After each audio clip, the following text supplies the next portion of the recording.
Bom, hoje é a nossa primeira aula de elementos básicos da pedagogia.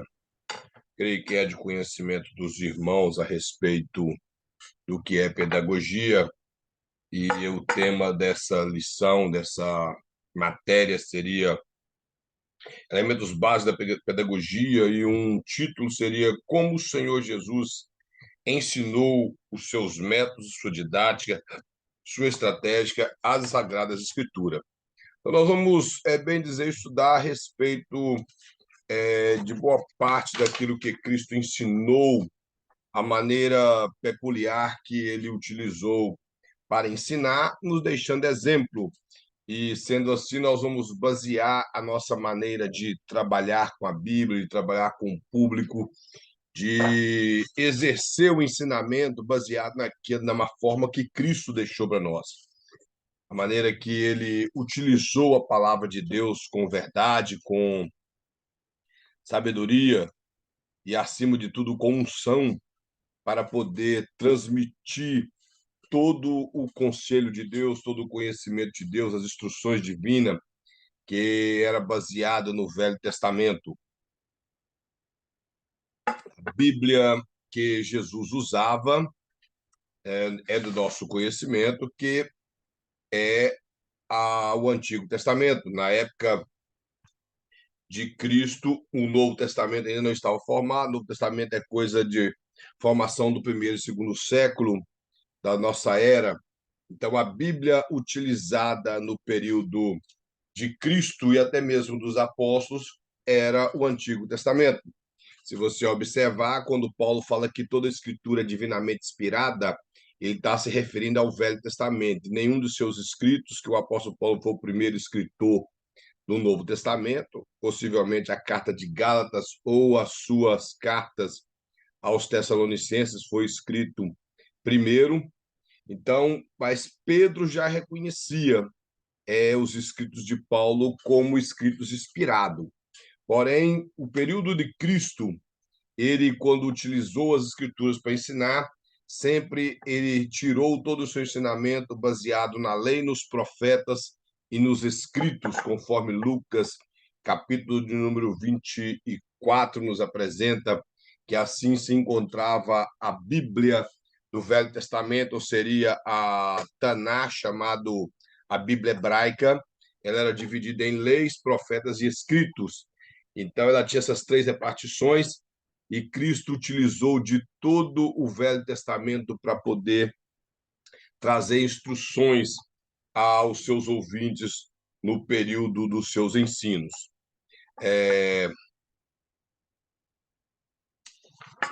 Aqui na primeira página, na introdução, o pastor coloca assim: esta matéria nos apresentará uma visão panorâmica da didática cristã, dos métodos de estudo da Bíblia e da metodologia científica. Então, essa matéria tem por intuito isso, nos apresentar a maneira correta de nós organizarmos os nossos ensinamentos baseados nos ensinamentos de Cristo, para que possamos transmitir da melhor maneira aquilo que aprendemos pela Bíblia. Métodos, ele gosta que são métodos do estudo da Bíblia e uma metodologia científica que vai te capacitar a organizar os seus pensamentos, a separar melhor aquilo que você possa utilizar da Bíblia, para que você coloque numa ordem correta, para que você não se perca, para que você não perde podemos dizer, o fio da meada, para que você não fique meio que aéreo nos seus ensinamentos.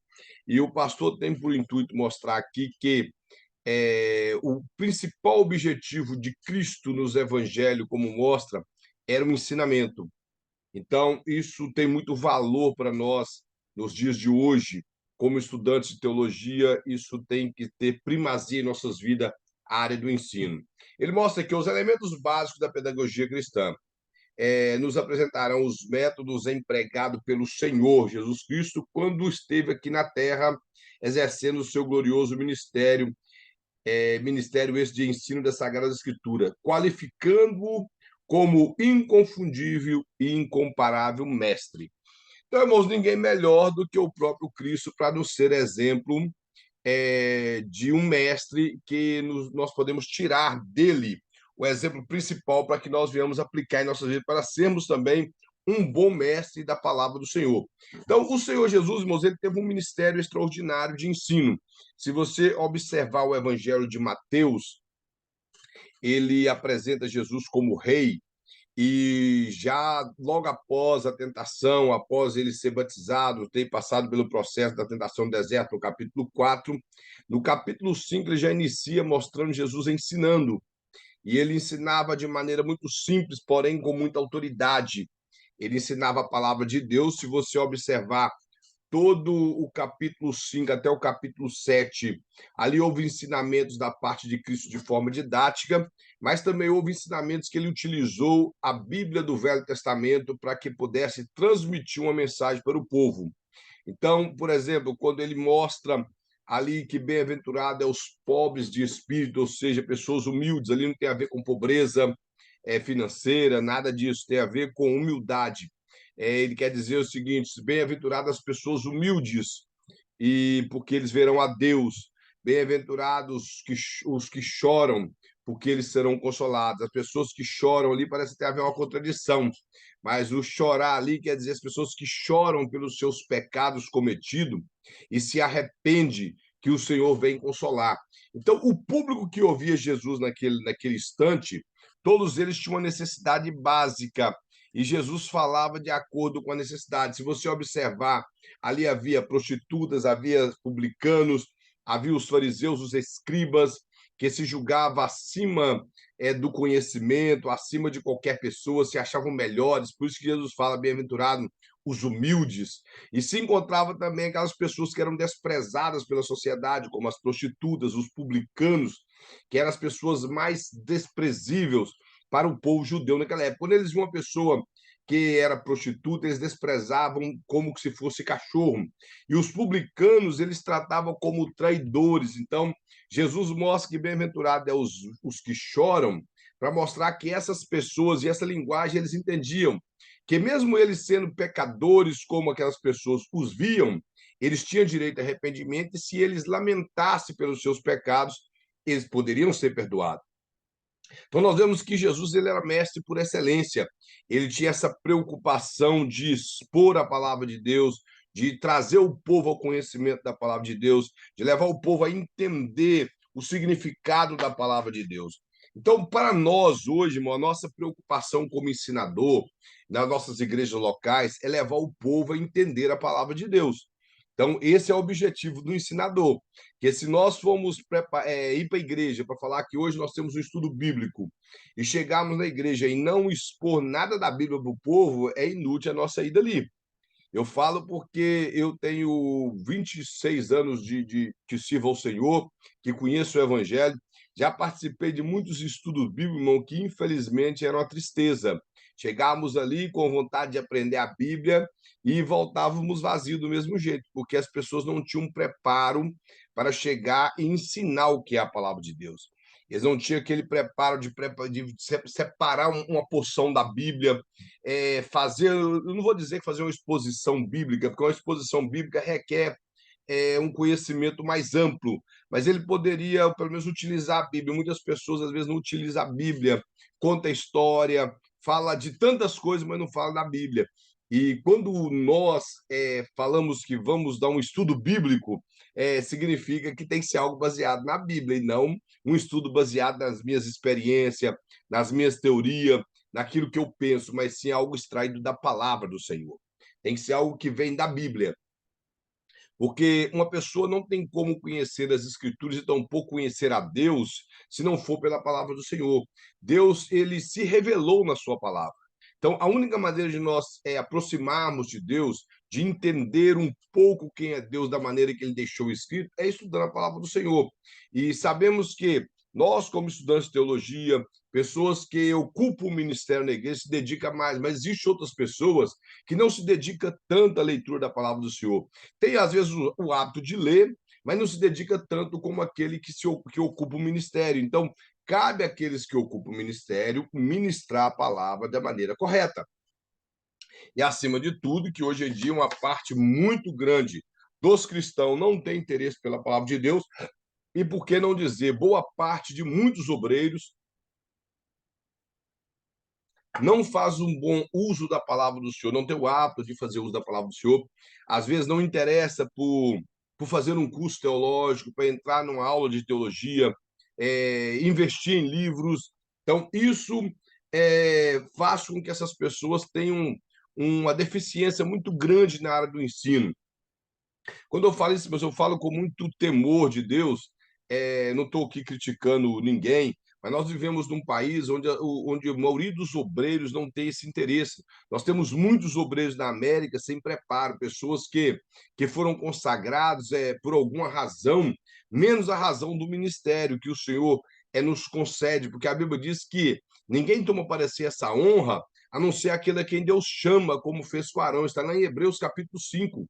Então, a Bíblia deixa bem claro que é Deus em quem dá o ministério. A Bíblia fala em Efésios 4:11 que ele é Jesus, deu um para apóstolos, profetas, evangelistas, pastores e mestre. Então, é Cristo quem dá. Agora, se a pessoa tem um ministério, foi chamado, o pastor confirmou, o pastor local confirmou sobre a vida dele o ministério que ele tem, então, não cabe a nós agora estudarmos a palavra do Senhor, dedicarmos ao ensino, fazer um curso teológico, comprar livros, pesquisar e levar um bom alimento para a nossa igreja local, sendo você o pastor da igreja ou não, se a área do ensino lhe coube, você deve investir. Por exemplo, eu congrego em uma igreja que eu não sou o pastor local da igreja, porém o pastor da igreja confiou em minhas mãos a área do ensino. Então, cabe a mim dedicar, estudar, buscar a necessidade da igreja para expor as escrituras.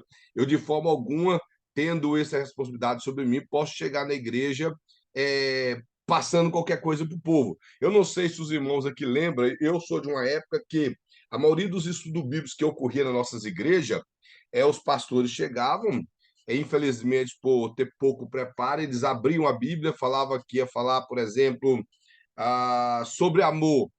Aí eles citavam alguns versículos relacionados a amor, mandavam um irmão ler, o outro irmão lia, e distribuía na igreja vários versículos para que cada pessoa pudesse ler. Porém, não havia uma explicação do que era amor, qual a necessidade de amor, por que amar, e esse tipo de coisa, fazer uma divisão do assunto para que as pessoas viessem a entender. Simplesmente dava um aglomerado de versículos relacionados a amor, mas sem uma explicação. E o povo, então, acabava saindo sem um bom entendimento da palavra do Senhor. Outra coisa que eu já vi bastante, principalmente na área da apologética, que é a área de refutar doutrinas erradas, nos meados dos anos de 90 até 2000, se investiu tanto em ensinamentos a respeito da nova era, e se falava tanto em nova era na igreja, porém, sem uma boa explicação do que era a nova era. Inclusive, uma vez eu vi um pastor tentando, ele não conseguiu nem falar o nome da mulher fundadora da nova era, quando na verdade a nova era nem é uma religião, a nova era é uma organização, ela é um sistema que tem por intuito levar o povo a criar uma plataforma para a chegada do anticristo, nada mais do que isso. Mas as pessoas empolgavam tanto com a nova era, com os símbolos da nova era e tantas coisas, porém não explicava. E esse pastor não conseguiu nem falar o nome da Helena Petrova de Blavatsky. Então, quando nós vamos preparar um assunto, nós temos que preparar bem, preparar o assunto, levar o povo a entender o que estamos falando. Como eu já disse, eu sei que não é fácil preparar uma mensagem expositiva, um estudo expositivo. Eu gosto muito de pregar expositivo, e como eu prego expositivo, o meu estudo seria expositivo também. Eu gosto de pegar uma passagem da Bíblia e explicar essa passagem da maneira que o escritor teve o interesse de explicar para os seus ouvintes. Então, isso enriquece a igreja. É essa forma de ensino que Cristo tinha. Jesus ele usava a Bíblia do Velho Testamento e aplicava na sua época de uma maneira correta. Ele trazia a interpretação correta do texto e trazia a aplicação para o coração dos seus ouvintes. E esse deve ser o trabalho da igreja no dia de hoje, ou dos líderes no dia de hoje. Você pega uma porção da Bíblia, uma passagem da Bíblia, você lê aquela passagem para os ouvintes ali na igreja, explica ela de forma bem detalhada, mostrando ao povo qual era a intenção do escritor bíblico, como reagiu os seus primeiros ouvintes, e qual foi a aplicação que aquilo teve na vida deles, o efeito que seria da mesma forma nas nossas vidas. Hoje nós temos o trabalho de ler, interpretar e aplicar. Então, nós temos um pouco mais de dificuldade do que os primeiros leitores da época que receberam aqueles escritos. Porém, de forma alguma, nós podemos deixar de ensinar a Bíblia da maneira que ela é. E o pastor coloca aqui que o ministério de Jesus, ele foi inconfundível, ele foi incomparável. Não há como nós comparar nada aos ensinamentos de Jesus. Porém, nós temos como exemplo tudo que ele ensinou nos evangelhos, as palavras dele que os evangelistas, os escritores, preocupou em deixar escrito para nós, são palavras poderosas, palavras extraordinárias que mudam a vida, ensinamentos tremendos através de parábolas, através da interpretação da lei. Quando eu já falei, quando você pega do capítulo 5 ao capítulo 7 de Mateus, você vê uma interpretação magnífica que Jesus dá na lei de Moisés. Ele cita a lei de Moisés e dá aplicação para o povo, porque a lei para o povo naquela época era algo simplesmente superficial. Eles observavam a lei como algo cerimonial, como algo religioso, e nada assim é no profundo do coração. Nós observamos, por exemplo, um detalhe muito extraordinário que Jesus fala quando ele fala da questão de assassinato. Ele fala que outrora foi dito que não matarás, e quem matasse era réu de morte também. Jesus, porém, vai e diz: mas eu, porém, vos digo, se você no seu coração já atentar contra alguém com ódio, você já cometeu assassinato. Então, nós vemos que a lei de Moisés, ela ia além de simplesmente o ato. E os primeiros leitores não tiveram essa capacidade de entender. Então, Jesus mostra que, além do ato, nós temos também aquilo que nós criamos dentro do nosso ser, dentro do nosso interior, de criar ódio de alguém, de desejar mal para alguém, de ter raiva de alguém, que isso pesa da mesma forma do assassinato. Então, nós vemos a capacidade magnífica que Jesus tinha de interpretar a Bíblia. Então, nós temos também que dedicar dessa forma.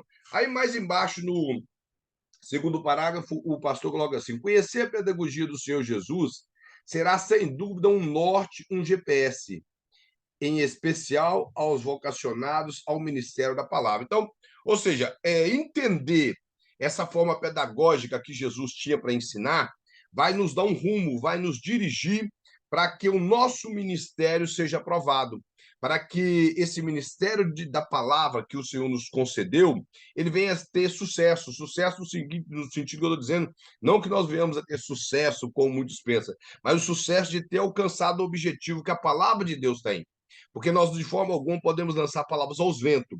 Temos um objetivo de levar a palavra do Senhor aos ouvidos das pessoas que não conhecem a Cristo, para que elas possam entender o poder da palavra de Deus e ter conhecimento da salvação, e também a palavra de Deus, que é poder que sustenta aqueles que já são salvos de pé, que é o processo da salvação que o apóstolo Paulo ensina.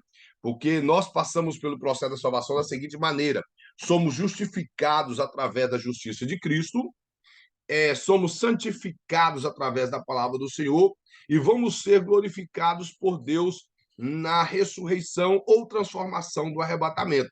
Então, nós passamos por esse processo de justificação, porém, temos um processo, um estilo de vida de santificação. Assim deve ser o ensinamento da palavra de Deus: pregar aos pecadores a justificação pela graça de Cristo, e aos que já permanecem na igreja, a santificação pela palavra e pelo poder do Espírito Santo. Então, esse tem que ser o objetivo do ministério da palavra. Quando o pastor coloca aqui o ministério da palavra, eu não sei se os irmãos aqui têm conhecimento a respeito dos dons espirituais, que estão baseados em Coríntios. Existem alguns pregadores, alguns ensinadores que falam que a pessoa que ensina é aquele que tem o dom da palavra da sabedoria. Não tem nada a ver uma coisa com a outra, irmão.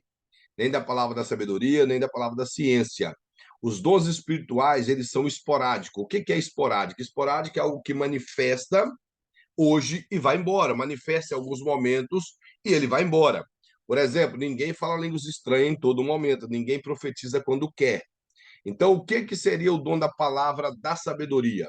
Uma capacidade que o Espírito Santo dá em alguma ocasião especial, para que você traga uma palavra de sabedoria que resolva algum problema que parece insolúvel ao homem, mas o Espírito de Deus te dirige para que você possa transmitir uma palavra para resolver um problema. E a palavra da ciência ou do conhecimento é a capacidade que o Espírito Santo dá de trazer o conhecimento daquela pessoa que está portando o dom num determinado momento, do que de uma revelação ou de uma visão.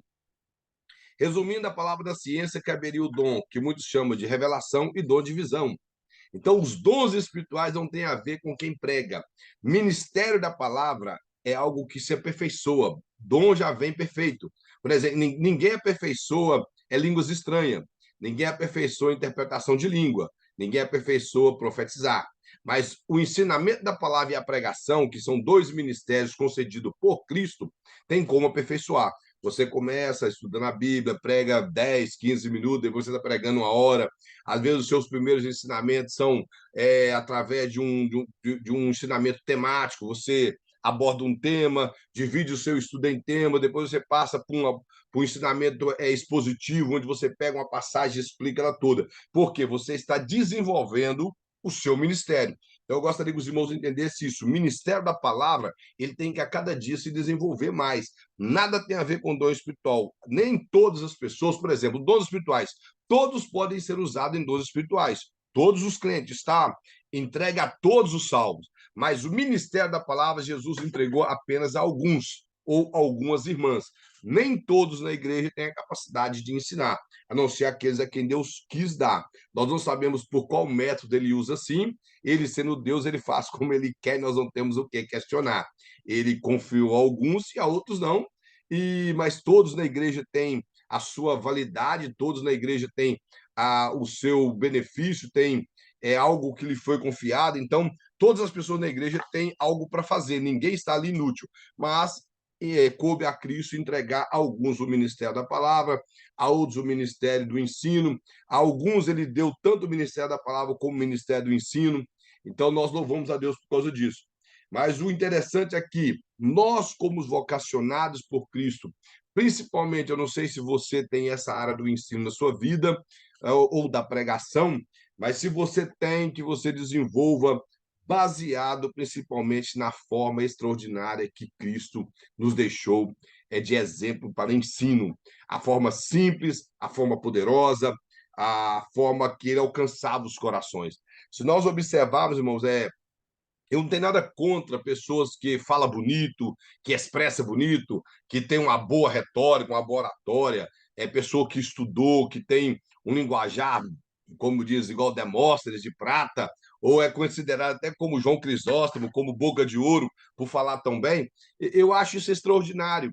Mas nós temos que entender que o nosso ensino, a nossa pregação, ela tem que alcançar tanto aquela pessoa que é intelectual, como aquela irmãzinha ou aquele irmãozinho que não teve oportunidade de frequentar escolas. Então, nós temos que fazer como Cristo. Cristo, ele falava para intelectual e falava para pessoas de classe bem baixa. Ele falava para pessoas de não tão conhecimento. Se você observar, Jesus, e nem exceção de pessoa ele fez. Ele chamou homens como Mateus, que era um cobrador de imposto, que era alguém que entendia possivelmente estudou mais do que os demais apóstolos, chamou Judas, que era o único discípulo da Judéia, que tinha também, eu creio, que um estudo melhor do que os demais, por ele ter se tornado tesoureiro, mas chamou Pedro, que não tinha muito conhecimento, chamou João, que talvez por se envolver em trabalhos muito cedo de família pobre, não teve tanta condição de estudo, mas de forma alguma, como alguns falam, Pedro e João não eram ignorantes a ponto de não saber escrever. Eles sabiam escrever, que inclusive eles escreveram, deixou escritos na Bíblia. Eles sabiam ler, sim, porque Pedro cita Joel, capítulo 2, então implica que ele sabia ler. Que tem pessoas que falam que Pedro e João não sabiam ler. A Bíblia não fala isso, a Bíblia fala que eles eram indoutos. Indouto quer dizer que eles não eram doutores. E não tem nada a ver que eles não sabiam ler nem escrever. Então, nós temos que entender isso, que o nosso ensinamento tem que alcançar todas as classes. Principalmente, a igreja ela é composta de um número muito grande de pessoas que têm poucas informações. que não frequentaram a escola por muito tempo. Então, nós temos que conseguir falar o coração dessas pessoas. E esse ensinamento de Jesus, irmão, nós vemos que Jesus falava de plantações com quem trabalhava na agricultura, falava de pesca com o pescador. Ele sabia transmitir para as pessoas a mensagem de Deus. E ele falava de maneira clássica com as pessoas de classe mais alta. Se você observar quando Jesus falava com os fariseus e os publicanos e os escribas, que eram pessoas já com mais conhecimento, Jesus falava com um nível a mais. Falava de maneira mais extraordinária, mais rebuscada. Então, o Jesus sabia conversar com cada classe de pessoa. E na igreja nós temos que entender isso. A nossa mensagem tem que alcançar a todas as pessoas na igreja. Aí o pastor coloca mais, ó, continuemos a avançar, a crescer e a desenvolver-nos dentro das premissas e orientações bíblicas.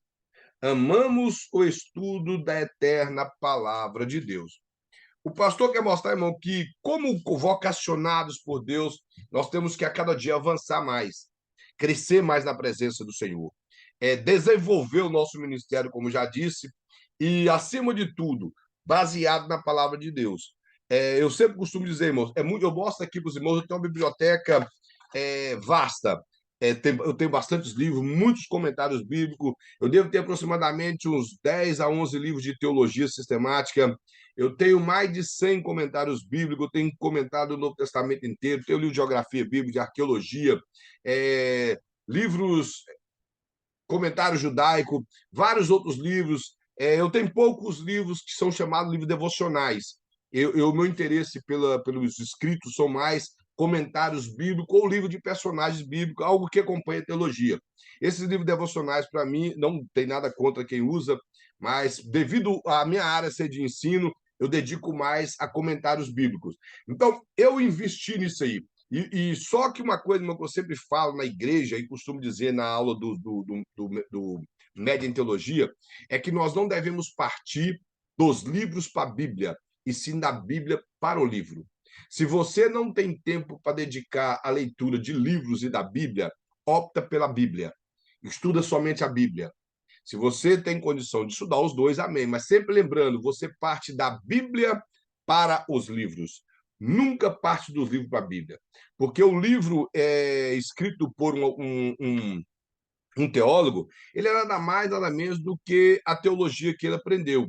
E nem sempre a teologia que esse teólogo aprendeu vai estar de acordo com a palavra do Senhor. Hoje nós temos um número muito grande de teólogos que se aderiram à teologia liberal, ao liberalismo teológico, que foi assim que foi conhecido por volta do final do século XVIII.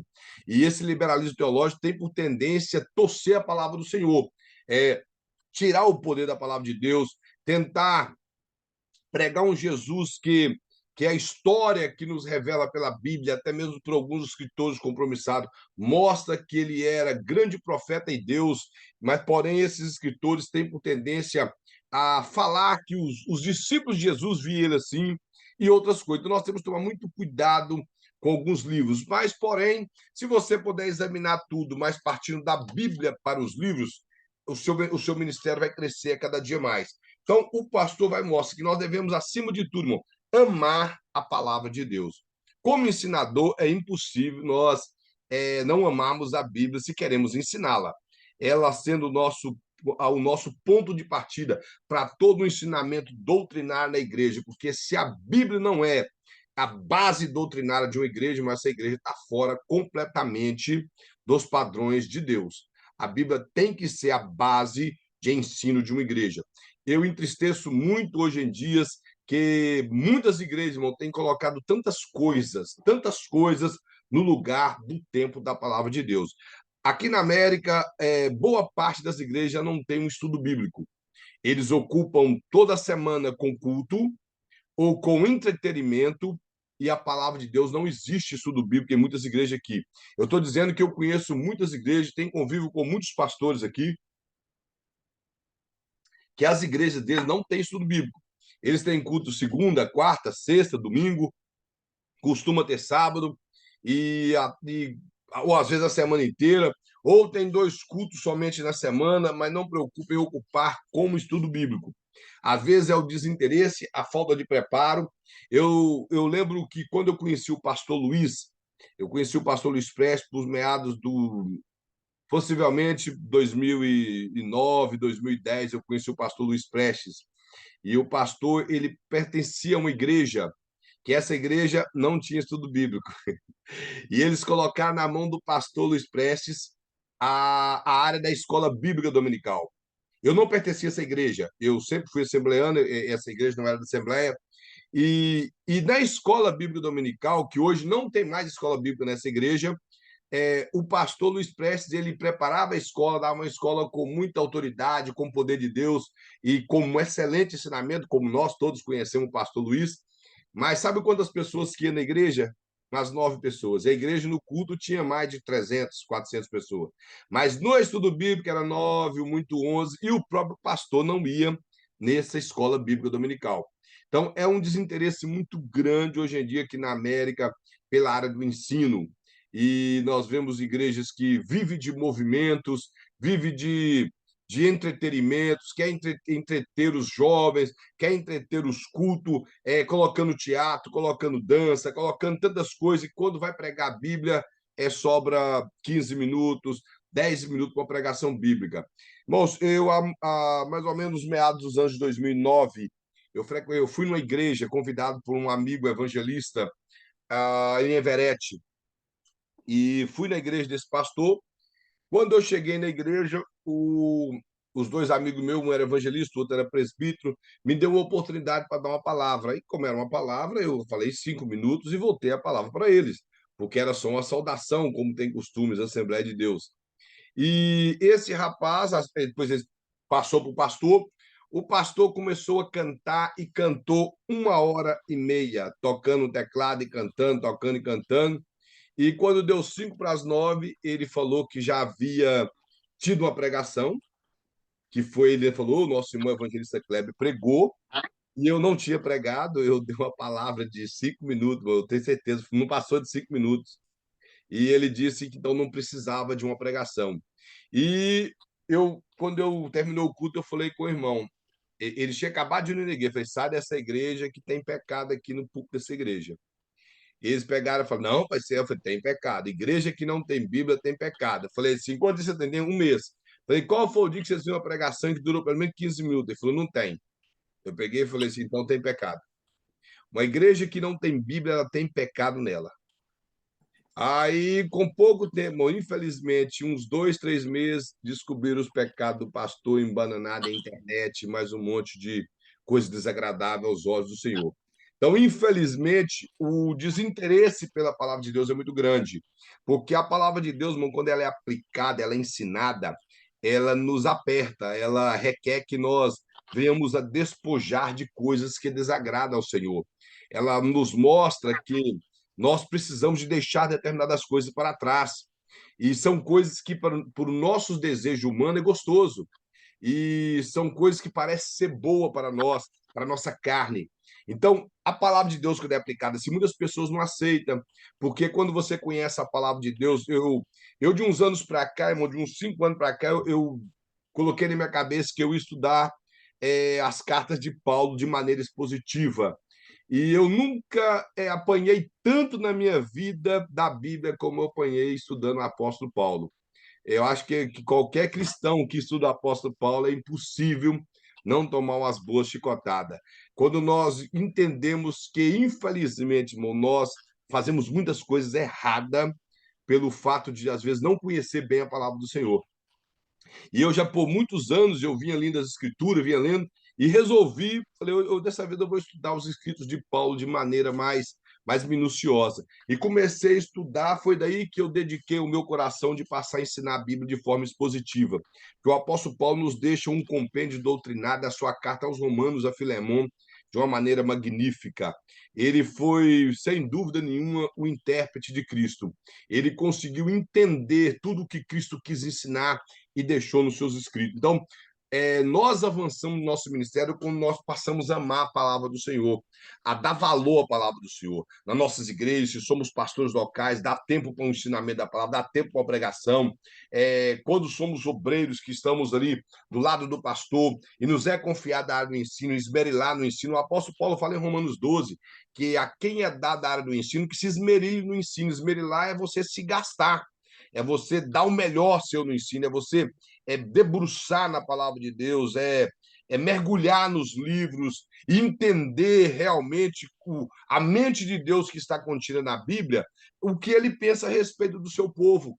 É aquilo que Deus quer para o seu povo, e não simplesmente aquilo que nós pensamos e começamos com essa teoria de não tem nada a ver, que todas as coisas estão normais, porque vivemos um evangelho açucarado, um evangelho assim, que não tem muito poder mais, esse evangelho facilitado para as pessoas. Então, irmãos, o evangelho ele continua o mesmo. As igrejas se encontram fracas demais hoje pela falta do ensinamento. Aí o pastor coloca 3 versículos bíblicos aqui que ele fala, olha, conheçamos, citando Oséias, ele fala, então conheçamos e prossigamos em conhecer o Senhor. A sua saída como a alva é certa, e ele nos virá como a chuva seródia que rega a terra. Então, esse desejo de conhecer o Senhor, o profeta Oséias clamava para o povo de Israel que eles viessem ter esse desejo de conhecer o Senhor. Eles se encontravam numa situação caótica, numa situação deplorável. É só você fazer a comparação do casamento de Oséias com aquela prostituta, a infidelidade dela com o profeta Oséias estava sendo da mesma forma a infidelidade do povo de Israel para com Deus de Israel. Então ele mostra que se esse povo viesse a ter esse conhecimento, eles deveriam prosseguir, porque uma coisa é, irmão, às vezes nós conhecemos um pouco e paramos por ali, estagnamos ali, achamos que já está bom. Porém, quando o profeta ele faz esse apelo, ele fala que nós devemos prosseguir, é algo contínuo. O conhecimento de Deus, irmão, enquanto nós estamos nessa terra, tem que ser contínuo. Porque uma coisa eu não sei se os irmãos têm em mente, é como de vez em quando eu paro para pensar nessas questões da eternidade. A eternidade é algo que nunca mais vai ter fim. Então, eu fico pensando assim, às vezes, você já imaginou, é claro que a eternidade com Deus ela não tem tempo cronológico, nós não estaremos limitados a tempo e espaço, mas digamos na linguagem de hoje, você está na eternidade com Deus e se passa 3 bilhões de anos e você ainda não conheceu esse Deus Todo-Poderoso. Você ainda não chegou ao conhecimento de Deus, porque Deus ele é uma fonte inesgotável de conhecimento. Ele é uma fonte que a cada dia que passa vai trazer algo novo para nós. Tem pessoas que até imaginam que o céu seria um lugar monótono, e quando na verdade o céu, irmãos, ele é o conhecimento de Deus. É nós trabalharmos para Deus da eternidade. Quando eu refiro céu, eu refiro como a Bíblia fala, que é a eternidade, onde estaremos ao lado de Deus. Então, prosseguir em conhecer a Deus, irmãos, é dedicar mais, ter experiência com Deus, ter profundidade com Deus, ter intimidade com Deus.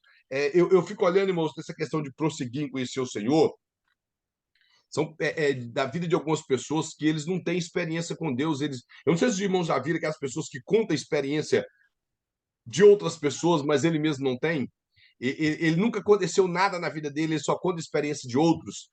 Então, isso é muito triste. Eu fico olhando, por exemplo, a vida de Pedro. Quando Jesus veio sobre as águas andando e Pedro disse: Se és tu, manda que eu vá ter contigo, e Pedro foi, todo mundo só lembra que Pedro afundou. Eu já ouvi muitas pregações, pessoas falam que Pedro não teve fé e afundou, que Pedro observou o vento e afundou. Realmente, ele afundou, ele observou o vento, ele teve medo. Agora, uma coisa é, irmão, todas as vezes que alguém fosse contar na igreja primitiva que houve um dos discípulos que andou um pouco sobre as águas, Pedro estava lá para dizer: Esse fui eu. Eu Uhum. andei. Dos 12 que estavam lá, só Pedro teve coragem de descer do barco e ir até onde estava Jesus. O muito que ele afundou, mas ele conseguiu andar por cima das águas por alguns minutos, não sabendo, alguns segundos, mas ele teve coragem de fazer, ou seja, ele teve a sua experiência. Então, nós temos que ter experiência. A Bíblia fala, irmãos, assim, olha, o fogo arderá continuamente sobre o altar e não se apagará. Continuamente quer dizer algo contínuo, nunca apaga, não Isso. pode ter cinza. Porém, uma coisa era, se você observar a construção do tabernáculo, fala que esse altar de holocausto foi também construído algumas pás, que era para remover a cinza. Então, a cada dia, irmão, todo dia pela manhã, nós temos que remover a cinza de nossas vidas e ter uma experiência nova com o Senhor, prosseguindo em conhecer a Deus, entendendo mais os planos de Deus, conhecendo mais a Deus a quem nós servimos. Aí o outro versículo, o pastor mostra que o apóstolo Paulo, endereçando essa carta ao jovem Timóteo, que era um pastor na Ásia Menor, possivelmente na igreja de Éfeso, ele disse: ó, persista em ler, exortar e ensinar, até que eu vá. Medita essas coisas, ocupa-te nelas, para que o teu aproveitamento seja manifesto a todos. Tem cuidado de ti mesmo e da doutrina. Persevera nessas coisas, porque fazendo isso te salvará tanto a ti mesmo como aos que te ouvem. Então, ou seja, o apóstolo Paulo ele manda com que esse jovem Timóteo, que era um dos seus cooperadores, que ele dedicasse à leitura da palavra do Senhor. Quando ele fala persistir, é que ele nunca viesse a desfalecer, que a leitura da Bíblia, irmão, ela nunca é muito. Quanto mais a gente lê, mais a gente aprende. Então, que ele continuasse debruçando nos rolos da palavra de Deus. Aí ele vai, após ele aprender, fala: então você também exorta. Exortar, irmãos, tem duas palavras na Bíblia que traz o sentido de exortar. Exortar nós sempre temos como corrigir. Porém, a palavra exortar no grego quer dizer corrigir com amor, corrigir com delicadeza, saber corrigir uma pessoa através da palavra de Deus com amor. Mas existe a palavra admoestar, que é falar de forma dura, que há ocasiões que precisa falar de forma dura. Então, exortar aqui, o apóstolo Paulo está falando com Timóteo, você ensina o povo com amor, fala de maneira com amor, mas ensina também a palavra de Deus, ou seja, traga o ensinamento da Bíblia, explica tanto a carta de Paulo como o Velho Testamento para o povo, aplicando a pessoa de Cristo.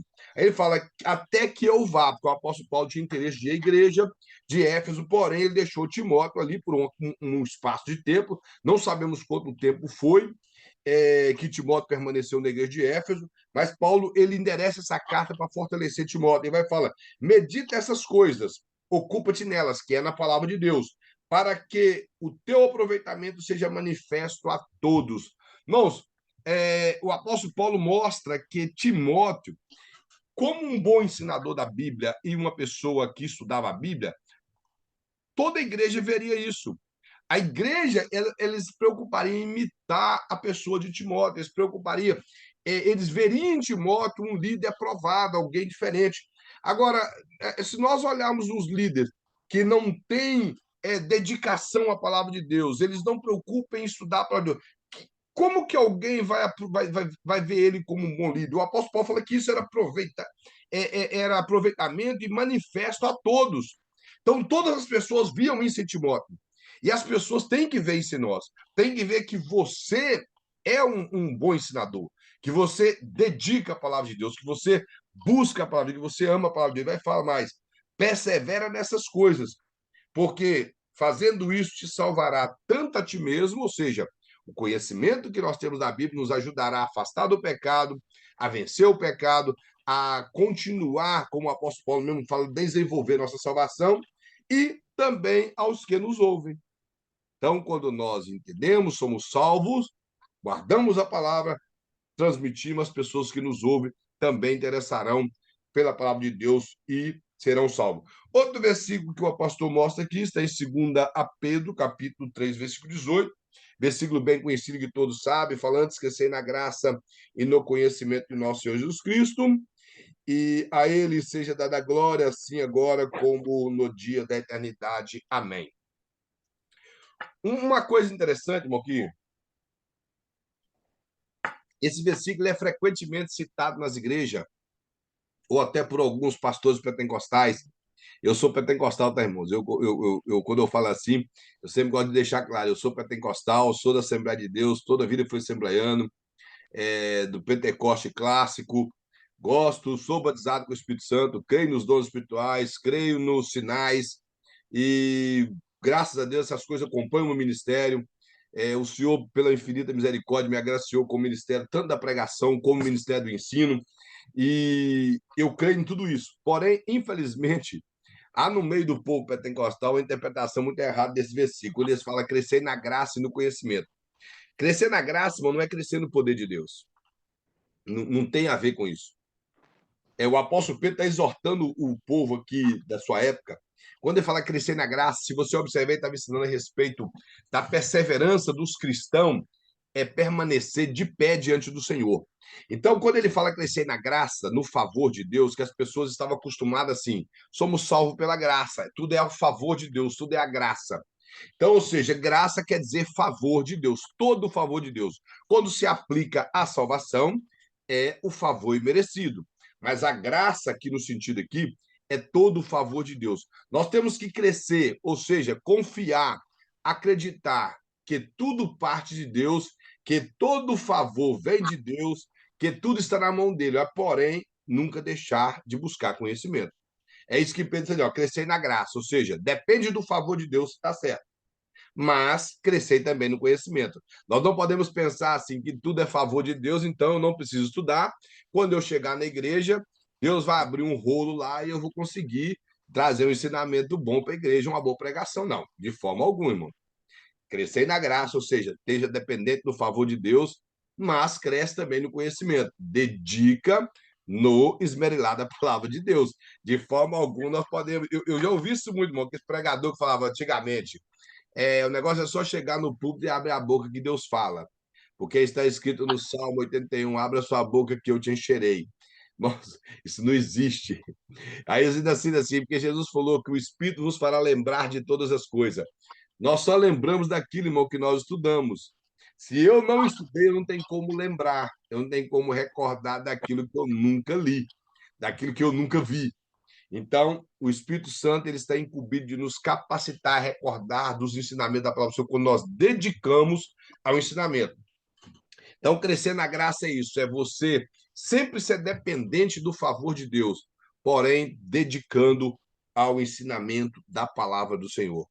Então, nós precisamos de levar nossas vidas assim, nunca acomodarmos com determinadas coisas na vida de muitos cristãos, principalmente, eu não sei se todos aqui são pentecostais na sala de aula, mas o povo pentecostal é muito acomodado com o estudo da palavra de Deus, é muito acomodado com dedicar o ensino. Infelizmente, essa é uma realidade. Nós, pentecostais, é, temos, infelizmente, essa preguiça de estudar a palavra do Senhor. Vemos hoje no meio pentecostal um número muito grande de pessoas sem conhecimento bíblico, um número muito grande de obreiros sem conhecimento, só voltado a movimentos, a supostos poderes de Deus na igreja.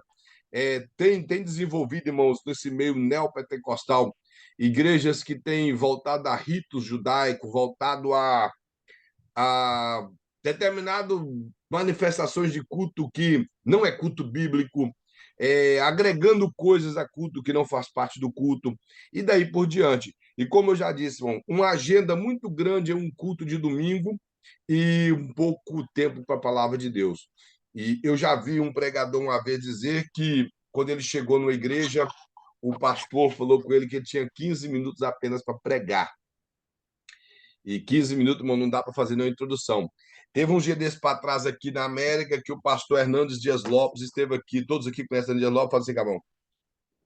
Pastor Hernandes Dias Lopes, um excelente pregador, hoje considerado um dos maiores pregadores no Brasil, que alguns até alegam, eu acredito que todos aqui também conhecem o reverendo Caio Fábio, que foi um proeminente pregador no Brasil. Para mim, foi um dos melhores pregadores que existiu no Brasil, o reverendo Caio Fábio. Infelizmente, hoje se encontra uma situação um pouco caótica, oramos por ele. Eu sempre oro pelo pastor reverendo Caio Fábio. Mas hoje é considerado que o Hernandes Dias Lopes ocupou o lugar de Caio Fábio, porque no sentido que o Caio Fábio foi o primeiro pastor presbiteriano que quebrou aquelas regras de não pregar em outras igrejas. Então, o Caio Fábio pregava em todas as igrejas, batista, presbiteriana, como ele era presbiteriano, igreja Betânia, na época, eu acho que esse ministério Betânia ainda existe, congregação cristã, ele pregava em todas as igrejas, convidava ele, quadrangular, assembleia, pregava em todas, ele era um extraordinário pregador. Hoje o Hernandes Dias Lopes faz o mesmo papel que ele. Foi convidado para pregar aqui na América uns dias para trás, porém, eles trouxeram mais 3 coaches no mesmo dia para pregar junto com o Hernandes Dias Lopes. Cada coach teve aproximadamente 50 minutos para pregar, e o Hernando Dias Lopes teve 15 minutos. E juntando todos os coaches, não dava um terço do conhecimento do Hernando Dias Lopes. Porque coach, irmão, não é pregação. Coach é coach. Eu não tenho nada a ver contra coach, mas eu acho que coach não deveria ocupar um púlpito da igreja para pregar. Porque o coach, que ele faça as reuniões dele para lá, de coach. Mas na igreja, não. Igreja é lugar de ensinamento da palavra de Deus. A irmã Glaucia quer falar alguma coisa? Pastor, eu queria fazer um breve comentário que o senhor está falando sobre o coach. Eu e minha esposa, há uns anos atrás, nós pagamos para assistir, para ir num coach. É. Foi até ali perto de Martas, Vineyard, por ali. E era um pastor da Assembleia, tinha 25 anos de pastoreio.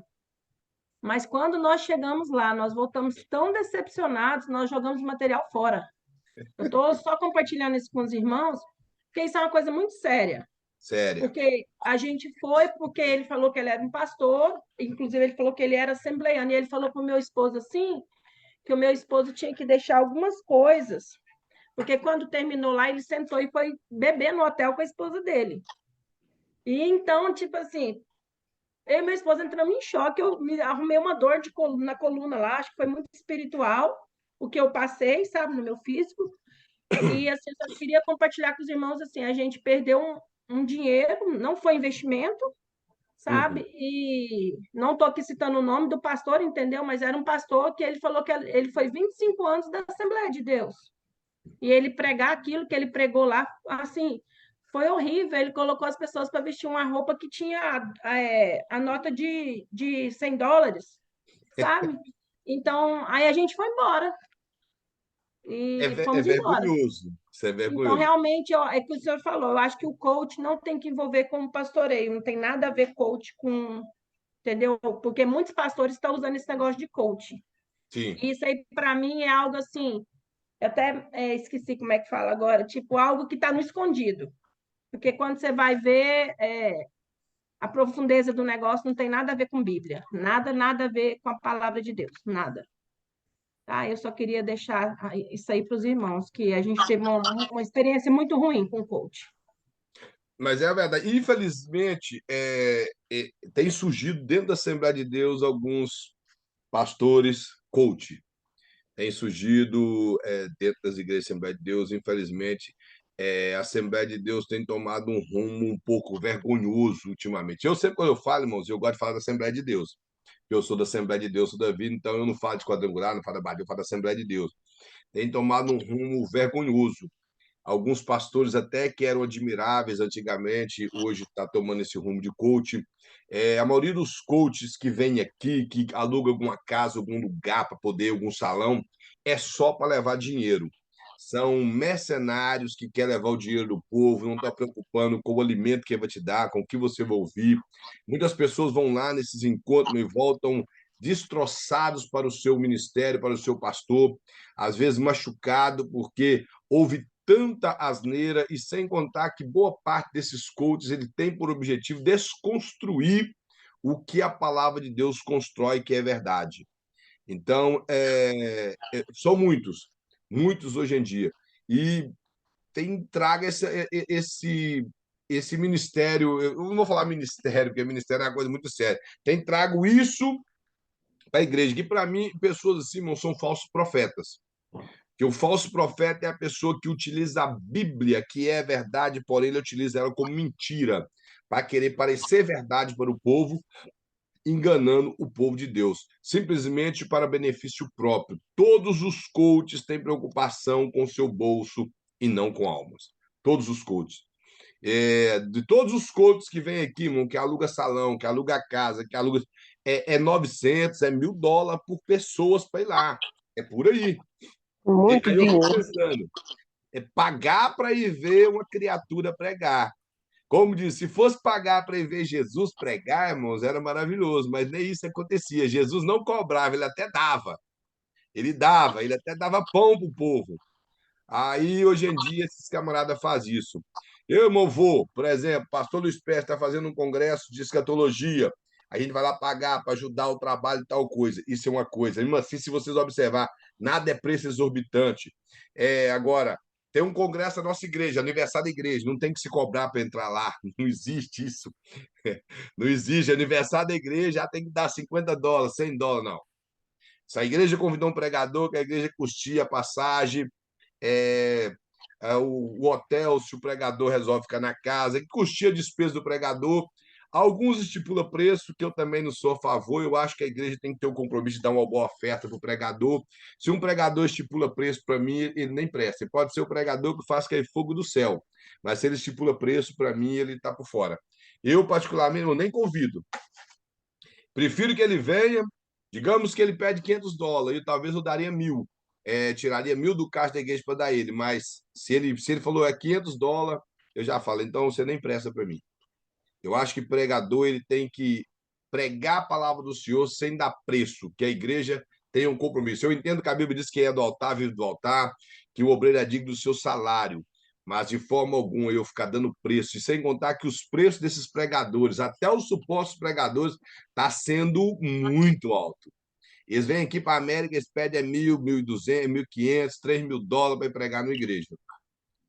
Para pregar na igreja. E vai indo assim, volta para o Brasil recheado de dinheiro, com 20, 30, 40, até $50.000 no bolso. E o povo não sabe isso. É uma estadia que às vezes de 30 dias, pregando todo dia, repetindo mensagem, exortando o povo, e chega lá com o bolso cheio de dinheiro. Agora, irmão, os coaches são os piores. Os coaches são os piores. Nós, como ensinadores, temos que ser verdadeiros diante da palavra do Senhor. Coach não tem a ver com pastorado. Como eu já disse, se o cara é coach, ele tem lá um grupo de pessoas que ele quer ensinar, se as pessoas estão indo lá, ok. Porém, a pessoa tem que ter em mente, todo coach tem interesse simplesmente de beneficiar com finanças, nada mais do que isso. Não estão preocupando com alma, não estão preocupando com o crescimento espiritual de ninguém. A preocupação é com o crescimento da conta dele e mais nada. Esse é o interesse desses supostos coaches evangélicos. Outro dia eu estive aqui na CPAD em Everett e lá tinha um livro com um tema. Como é que é? Ensinamento de como você ganhar mais seguidores. E você estava falando de redes sociais. Eu pensei que seria um ensinamento para ganhar almas, para crescer espiritualmente. Estava preocupado com ganhar seguidores na internet. Então, nós estamos vivendo uma época de um número de obreiros vergonhoso que está tendo ultimamente. O primeiro capítulo, irmão, da nossa apostila fala-se a idoneidade de Jesus para ensinar. Ou seja, a maneira da capacitação que ele tinha para ensinar, a forma sincera que Jesus tinha para ensinar. Era de algo sem palavras, a maneira que ele usava, como eu já falei um pouco aqui no início da introdução. Fala assim, ninguém esteve melhor preparado e ninguém se mostrou mais idôneo para ensinar do que Jesus.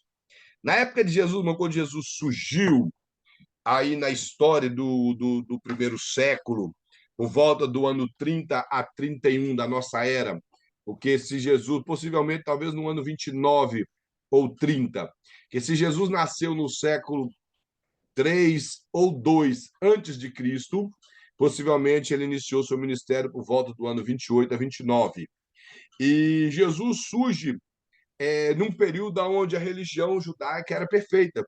Se você observar, a religião judaica era perfeita teoricamente. A forma de vestir, a forma de culto, eles seguiam à risca aquilo determinado por Moisés no livro de Levíticos, que era apresentações de animais e muitas outras coisas. Apesar de haver certos distúrbios da doutrina bíblica quando você vai no Evangelho de Mateus, que alguns vendedores ficavam ali vendendo animais para evitar que as pessoas trouxessem o animal de casa, eles vendiam ali para ter lucro financeiramente, e o Evangelho de Lucas mostra que essas vendas de animais até atrapalhou um pouco na cura, porque os fariseus não tinham poder para curar. Os fariseus não tinham autoridade para expulsar demônios. É só observar a fala das pessoas quando Jesus expulsava um demônio, que eles falaram, quem é este que até os espíritos imundos lhe sujeita? Isso implica que era coisa nova, que naquela época os fariseus não conseguiam fazer. Então mostra que não havia ninguém no período que Jesus surgiu tão preparado como ele.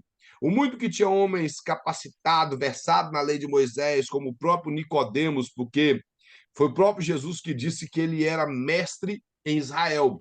Ele não era simplesmente mestre na Judéia. Ele não era simplesmente mestre na cidade dele, ele era mestre em Israel. Então implica que Nicodemos ele era conhecido em todo Israel. Ele era alguém que talvez todas as pessoas queriam que o seu filho fosse igual a ele, ou que tivesse ele como mestre. Eu não sei se os irmãos sabem, dentro da cultura judaica, quando o filho inteirava uma certa idade de 5 a 6 anos, eles escolhiam o seu pai, que era, se o pai tivesse uma condição financeira boa, escolhiam um mestre para essa criança, para que ele crescesse ali aos pés desse mestre, fizesse ali o seu bar mitzvah, que é considerado aqui na América o bar mitzvah, que é quando um filho de um judeu ele completa 13 anos, que a palavra bar quer dizer filho, mitzvah quer dizer sociedade, quer dizer que ele passa a ser filho da sociedade, ele passa a ter compromisso com a lei de Moisés. Então, todo judeu, quando inteirava na época bíblica dos seus 12 anos, ele passava por esse processo de perguntas do seu mestre lhe fazia, para que ele fosse aprovado como alguém responsável por si mesmo diante da lei. Então, Nicodemos, irmãos, era alguém que eu acredito que quase todos os pais queriam que seus filhos estudassem aos pés dele. Porém, o próprio Jesus o chama de mestre em Israel. Eu acredito que Jesus não é hipócrita, Jesus não estava rasgando seda com ele, não estava sendo hipócrita com Nicodemos, Jesus estava reconhecendo que realmente ele era alguém que tinha esse conhecimento todo. Porém, o próprio Nicodemos disse que Jesus era mestre e que ninguém poderia fazer aquilo que Jesus fazia se ele não fosse vindo de Deus. Implica que Nicodemos reconheceu que Jesus era mestre superior a ele. O escritor da carta aos Hebreus, ele mostra a superioridade de Cristo, a superioridade de Jesus acima de Moisés. Moisés, irmãos, era um grande estadista, alguém formado em toda a ciência do Egito. Conforme Lucas, ele escreve as palavras de Estevão. Estevão tinha conhecimento que Moisés ele tinha todo o conhecimento da ciência egípcia, conhecimento de muitas coisas. Moisés foi um extraordinário líder. Nós vemos isso no seu percurso no deserto, de nível de conhecimento, nível de coragem, nível de administração. Porém, o escritor aos Hebreus fala que Jesus é maior que Moisés. Quando você vai lá naquele padrão bem organizado do sacerdote, na sua vestimenta, nas maneiras que o sacerdote e o sumo sacerdote tinham que se portar diante do Senhor de forma impecável com as vestimentas, com todos aqueles aparatos da sua vestimenta, e, acima de tudo, impecável no seu interior, para que ele pudesse entrar diante dos santos uma vez por ano, e ali apresentar sacrifício.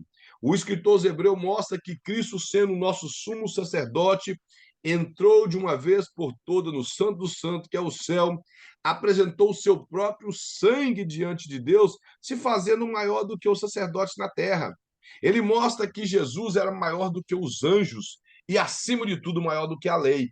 Então, nós vemos que ninguém era mais preparado, como o pastor coloca aqui, do que o próprio Jesus, para nos ser exemplo de idoneidade no seu ensinamento. Sempre é uma pessoa idônea, uma pessoa sábia, uma pessoa preparada, uma pessoa capacitada.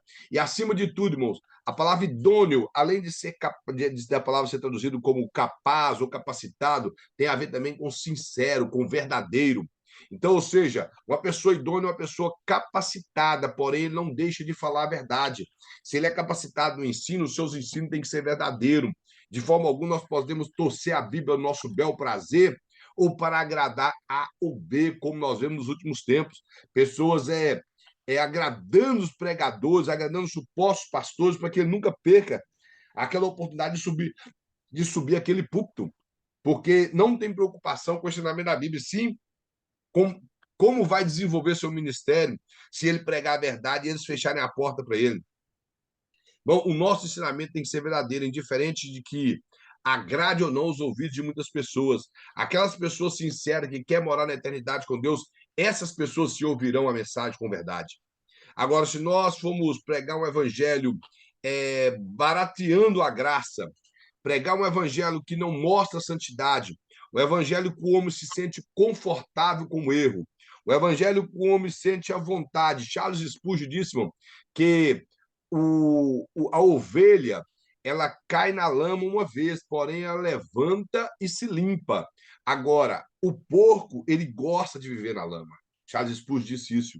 Então é o seguinte, para o cristão verdadeiro, irmão, a palavra de Deus, ela pode causar esse efeito de mudança que às vezes até dói, mas o cristão verdadeiro vai abraçar isso. Então, hoje, muitas pessoas estão naquele versículo que o apóstolo Paulo fala, que chegará um tempo que muitas pessoas não sofrerão a sã doutrina, não gostarão de ouvir a sã doutrina, não estarão com os ouvidos abertos. Ele fala que eles terão comichões nos ouvidos. Comichão é coceira. E quando a pessoa está coceira, ele tem tendência de enfiar o dedo no ouvido e tampar. Isso implica que, além da coceira incomodar, ele vai tampar os ouvidos com o dedo e não vai ouvir o que é pregado, o que é ensinado. É isso que o apóstolo Paulo quer ensinar para nós. Então, nós estamos vivendo uma época onde as pessoas reclamam de tudo. Se o irmão vai lá, prega duro, eles vão chorar e minguar com o pastor. Se o irmão vai lá, dá um ensinamento duro, que é contrário àquelas coisas erradas que ele gosta de fazer, ele vai lá chorar com o pastor, vai lá reclamar, vai lá pedir para o pastor não deixar ele mais. E se o pastor, às vezes, tem medo de perder a pessoa, porque a pessoa é aquela que, quando tem o mais alto na igreja, o pastor às vezes acaba cortando o obreiro de ensinar a verdade simplesmente porque não quer perder aquela pessoa que não tem compromisso com Deus, mas que às vezes ajuda financeiro na igreja. Quando nós, irmãos, assumimos o compromisso que uma igreja é verdadeira, Deus supre todas as coisas. Nós não precisamos de pessoas. Se ele sair, Deus levanta outro. Deus sempre sustentou, irmãos, a igreja na terra com pessoas pobres. É só ler Atos dos Apóstolos. Sempre foram as pessoas mais pobres que sustentaram a igreja desde a fundação de igreja. Então, nós temos que parar com esse tipo de pensamento. Aí o pastor coloca mais que quando os consideramos nos sentimentos estimulados e inspirados para cumprir nossa tarefa de professor. Ou seja, quando nós entendemos que Cristo ele é o nosso exemplo, quando nós considerarmos isso, nós vamos ser estimulados e inspirados a cumprir a nossa tarefa como professor. Todo pregador ou ensinador, ele é um professor, ele tem que ter uma didática para ensinar. E essa didática tem que ser extraída da palavra do Senhor. Então, ele tem que utilizar a Bíblia para poder ministrar a palavra de Deus. Aí, o primeiro ponto é que o pastor coloca a encarnação da verdade. Ele fala que o elemento mais importante na qualificação de qualquer professor é justamente aquilo que ele é em si. Todo o reconhecimento que um só exemplo vale por 100.000 ou 1.000 conselhos. Aquilo que você é troveja tão alto que não possa ouvir o que você diz. Ou seja, o que nós fazemos ouve mais do que o que nós falamos. Ouve bem mais alto. Resumindo, o pastor quer mostrar que aquilo que nós ensinamos, nós temos que viver.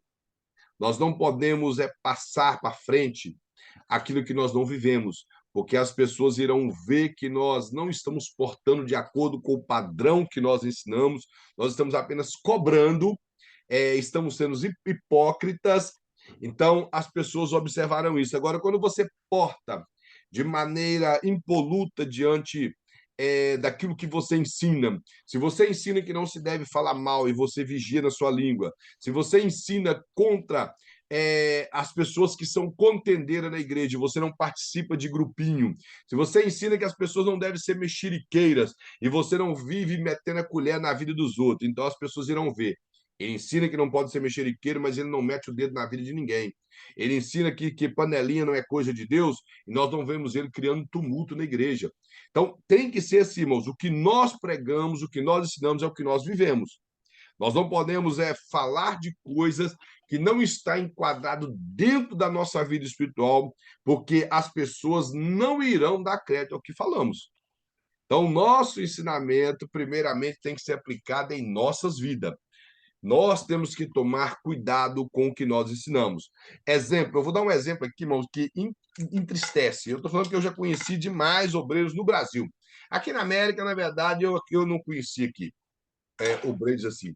Mas eu conheci no Brasil muitos obreiros que tinham um linguajar podre, uma linguagem muito suja como obreiro. Coisas que nem. Eu vou pegar até a palavra do apóstolo Paulo.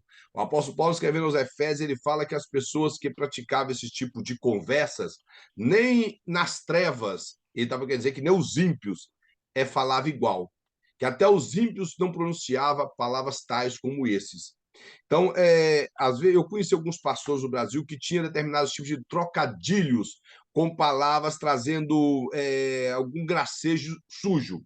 E isso é condenado pela Bíblia. Efésios 5 fala que não deve sair da nossa boca nenhuma palavra torpe, não deve sair parvoice e nem chocarrice. Eu sei que às vezes é uma palavra assim que foge um pouco do nosso português, mas a palavra parvoice quer dizer palavra podre, aquilo que não traz edificação. E chocarrice gracejo com conteúdo imoral. Então, irmãos, se nós pregamos que temos que ter uma boca santa, uma boca que louva a Deus, uma boca que da fonte que jorra água doce, não pode jorrar água salgada, que o crente tem que vigiar no que fala, mas o crente adora uma piadinha suja, uma piadinha que desagrada os ouvidos de Deus, e ele acha que está tudo normal, isso é pecado. E muitos crentes observam isso. Pessoas que vivem com esse tipo de. Porque, irmãos, uma coisa, vamos colocar aqui. Pecado que o pessoal sempre teve como os pecadão: adultério, matar, roubar, fumar e beber. O beber perdeu um pouco o poder hoje em dia, que tem muito crente que bebe. Tem muito crente aí que é cachaceiro hoje em dia e acha que não tem nada a ver. Então, perdeu um pouco do poder. Mas, antigamente, esses eram o pecadão, o suposto pecadão, que a Assembleia de Deus levava para a reunião de membros e excluía as pessoas. Mas, por exemplo, onde a Bíblia fala assim, não adulterarás, ela também diz assim, não levantará falso testemunho, que são os 10 mandamentos, que é a lei moral de Deus, que ela não foi abolida, ela permanece até hoje. Porém, se vê na igreja excluir uma pessoa por adultério, mas não se vê excluir por difamar alguém. A pessoa foi lá, levantou um falso testemunho, foi comprovado que a pessoa não cometeu aquilo e a determinada pessoa que levantou falso testemunho permanece na igreja normal. Ele não pediu perdão para quem ele ofendeu, ele não foi lá na frente pedir perdão e permanece normal. Então, esses supostos pecadões, que são o adultério, matar, roubar e fumar, é, é muito fácil de se ver.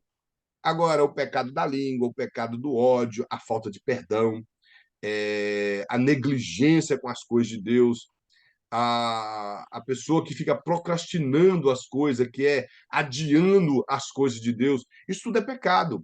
E nós, às vezes, temos isso como algo normal. Então, por exemplo, uma das coisas que também me chama a atenção, que como o pastor fala, que nós temos que ser padrão daquilo que ensinamos, por exemplo, se eu ensino que eu tenho que congregar, que a igreja tem que congregar, que a igreja tem que ir na igreja, eu tenho que estar na igreja todo dia. Eu não posso de forma o que eu falo isso direto na minha igreja, mas eu sou muito chato com isso. Eu pego no pé dos irmãos, falo que aquele que não congrega está cometendo erro, está pecando, a não ser que tenha um motivo que Deus entende. Agora, não simplesmente cheguei em casa, não quero ir na igreja, vou na igreja só no domingo. Eu bato na tecla todo o ensinamento, o culto que o irmão tem que vir na igreja e, acima de tudo, chegar no horário certo. Se eu ensino que o irmão tem que vir à igreja e chegar no horário certo, se eu não vou, eles vão julgar isso na minha cara. Mas você não está ensinando, por que você não vai? Você não fala que tem que chegar no horário certo e você chegou atrasado. Por exemplo, se eu chegar atrasado no culto da minha igreja, ninguém nem fala nada, porque isso não acontece. Eles vão ver que aconteceu alguma coisa para me chegar atrasado. Não acontece. Então, agora tem aqueles, irmão, que acha bonito chegar atrasado. Gosta de chegar atrasado nos cultos, acha bonito, acha que é chique chegar atrasado na igreja. Então, esse tipo de coisa, para quem ensina, para quem está na frente, é muito feio, principalmente se ele cobrar.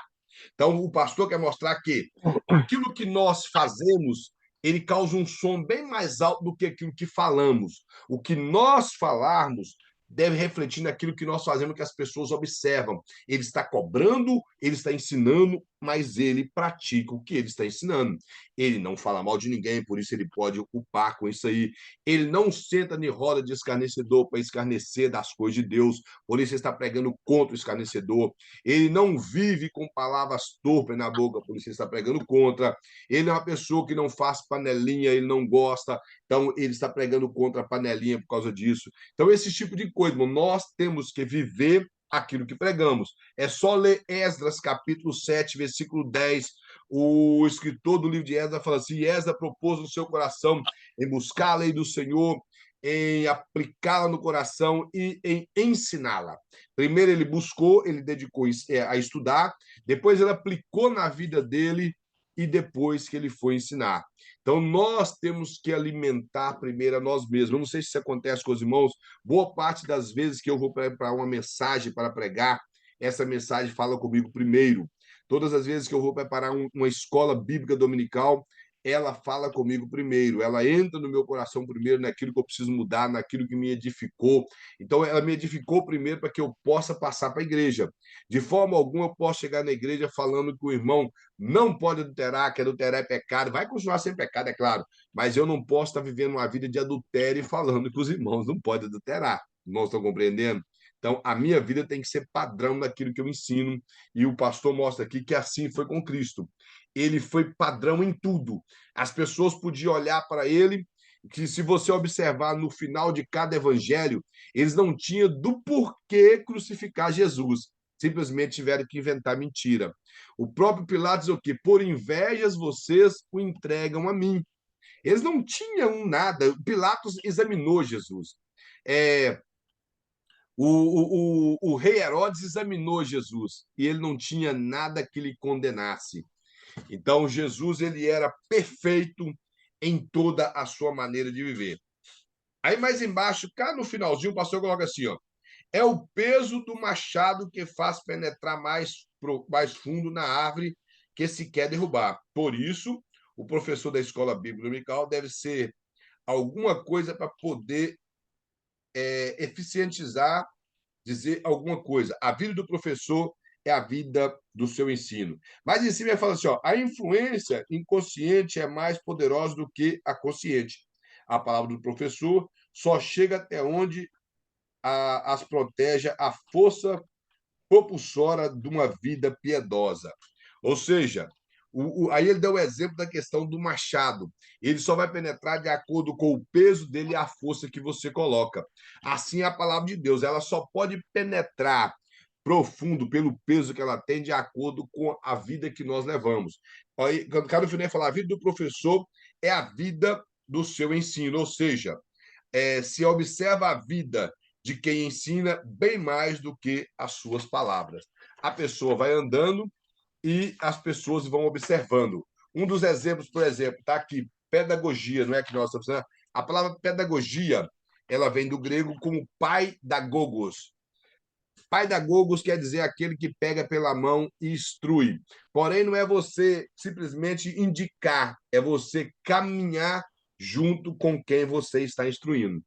É baseado em o que a Bíblia diz em Provérbios, que fala: ensina o menino no caminho em que deve andar, que quando ele crescer, ele não venha desviar dele.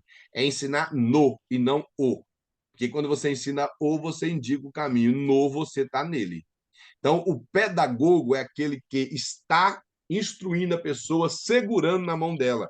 Em momento nenhum, ele larga essa pessoa. Isso implica que essa pessoa pisa nas pisadas do pedagogo. O pedagogo seria um professor. Então, esse professor é alguém que as pessoas estarão preocupando em pisar onde ele pisa. Esse é o nosso trabalho como servos de Deus, irmão. Eu sei que quando nós assumimos essa área do ensino, essa área de pregar a palavra de Deus, irmão, repousa sobre nós uma responsabilidade muito grande. E que eu falei sexta-feira passada na nossa escola bíblica, que hoje em dia as pessoas glamourizou o ministério, glamourizou a área de pregar e a área de ensinar. Eles acham que é glamour ser pastor. Parece que se tornou chique ser obreiro e esqueceram da responsabilidade. Não tem nada de glamour, irmão, ser ministro do evangelho. Eu não sei se os irmãos aqui têm um conhecimento de grego. Existem algumas palavras para o ministério no termo grego. E uma das palavras para ministro seria a própria palavra diácono. A palavra diácono quer dizer servo, aquele que está para servir. E tem a palavra doulos, que quer dizer escravo. Então, doulos seria o escravo que não foi liberto. Ele está ali debaixo da escravidão do seu senhor. Então, ele serve nessa escravidão. O diácono seria como que um escravo com liberdade na casa para servir. Esses escravos, igual alguns filmes, algumas novelas mostram, o escravo que mora dentro da casa, que trabalha na área interna da casa, então ele tem algumas regalias. E existe outra palavra para ministro, que é a palavra rupereta. E a palavra rupereta, irmãos, ela não tem glamour nenhum. Ela quer dizer daqueles escravos que remavam navios de galés. Os irmãos sabem que é navio de galés. aqueles navios de guerra da antiguidade, da antiga Grécia, da Pérsia, que os remadores ficavam no porão do navio com a mão algemada sobre os remos e remando a ponto de machucar os braços para fazer com que o navio movimentasse. E quando esses navios se chocavam um ao outro na guerra, os primeiros a morrer eram os remadores de galés ou os ruperetas. Então, o ministro, ele é alguém destinado à morte, ele não é nada mais do que um mártir. Ele já é alguém que está com seus dias contados. E as pessoas estão vendo um glamour onde não tem. Então, as pessoas estão vendo que ser ministro parece que é ser importante, é estar na mídia, tá tirando fotos. Eu não tenho nada contra isso, irmão. Pessoa que tira foto com outro. Mas ser ministro não é isso. Ser ministro é ter compromisso com a palavra de Deus a ponto de ser rejeitado por alguns, a ponto de ser apedrejado. Pessoas falar mal de você porque você ensina a verdade, como falaram de Paulo, como falaram de Pedro, falaram do próprio Cristo por ele ensinar a verdade como ele ensinou. Então, essa é uma realidade, irmãos. Nós não devemos glamorizar o ministério. O ministério é uma responsabilidade muito grande. Ele vem recheado de compromissos. As pessoas estão querendo cargo, mas não querem um encargo. E essa responsabilidade que repousa sobre nós de ensinar a verdade, ela é muito grande. Eu citei aqui o texto de Tiago, onde fala da língua. Se você observar esse texto, quando o Tiago fala das pessoas que dominam a própria língua, ele fala assim que dura coisa é para quem quer ser mestre. Então, quando ele está falando de refrear a língua, ele está falando da pessoa que ensina, da pessoa que tem responsabilidade de ensinar a palavra de Deus. Então, nós temos que tomar cuidado, porque aquilo que nós ensinamos, ele tem um alvo, que é o coração das pessoas. Então, ele vai preencher algo que está na pessoa. E se nós ensinarmos errado, vai preencher alguma coisa nessa pessoa. Se ensinarmos um evangelho mal açucarado que não leva as pessoas à responsabilidade de servir o Senhor em santidade, elas vão viver de qualquer maneira, porque você tem a sua palavra tem peso na igreja. O pastor vai colocar mais para frente aqui, o nosso tempo não vai dar para chegar até lá, mas nós vamos ver o percurso desse ensinamento, que aquilo que nós falamos não tem muito peso. As pessoas passam a ver você como ensinador com olhos diferentes. As pessoas passam a esperar de você, sempre eles estão esperando de você algo novo. Então, se você não estiver preparado biblicamente para ensinar a verdade, aquilo que você ensinar pode nunca mais sair do coração daquela pessoa. E isso pode causar um desastre muito grande na vida dela se for um ensinamento errado. Então, o pastor mostra aqui que a maneira que Jesus ensinava e a maneira que nós devemos ensinar tem que, acima de tudo, ser de acordo com a palavra dele. Deixa eu ver se vai dar tempo. Se vai dar tempo de chegar até o segundo ponto. O pastor mostra aqui, ó, Jesus foi a encarnação viva da verdade. Ele até cita: eu sou o caminho, a verdade e a vida. Uma das coisas interessantes para nós entendermos por que Jesus disse que eu sou o caminho, a verdade e a vida, e por que o pastor fala que ele é a encarnação da verdade, é o seguinte: se você observar o texto de João 14, Jesus estava acabando de sair do templo. E o povo estava maravilhado com o templo, e o povo judeu tinha um apego muito grande ao templo de Israel. Então, aquele templo era muito suntuoso, reformado por Herodes, ainda não havia acabado a sua reforma, estava com uma presença magnífica. E Jesus, ele mostra, fazendo a comparação daquele templo com o céu, ele vai falar: na casa de meu pai há muitas moradas, e se não fosse assim, eu vos teria dito, vou preparar-vos lugar. E se eu for e vos preparar lugar, voltarei outra vez e levarei para vós, levarei a vós para mim, para onde eu esteja, sejais vós também.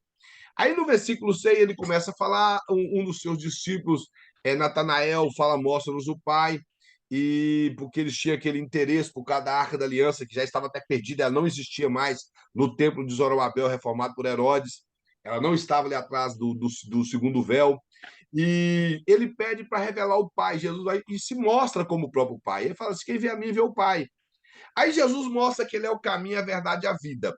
Por que ele utilizou esses três termos? Eu sou o caminho, a verdade e a vida.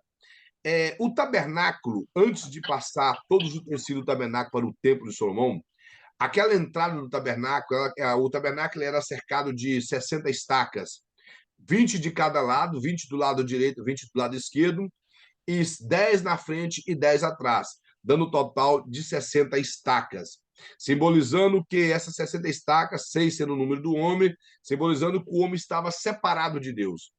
E a porta do tabernáculo, a porta do pátio, ela era uma cortina vermelha azul, com dois tons de vermelho, um tom azul e branco, com um querubim bordado nessa cortina do pátio. Essa cortina do pátio, que seria essa porta que se abre, era chamado de caminho. E nessa porta, quando abria, as pessoas iam de encontro ao altar do holocausto e à pia do lavatório. Ali ele apresentava o holocausto, o sacerdote se lavava, ia até o altar de incenso, que ele entrava o primeiro véu, chegava no santo lugar, ia até o altar de incenso, queimava incenso, é, ia diante do candelabro. Do candelabro, ele ia na mesa dos pães da proposição, que representava a providência divina na vida do homem, o candelabro, a luz do Espírito Santo na vida do cristão, e passava o segundo véu, e ali levava o sangue e aspergia sobre a tampa do propiciatório, fazendo menção do pecado de Israel. Ou seja, quando ele fala o seu caminho, ou seja, ele passava pela porta do tabernáculo e chegava até o primeiro véu. Quando ele fala eu sou a verdade, ele passava o segundo véu e chegava ali no santo lugar.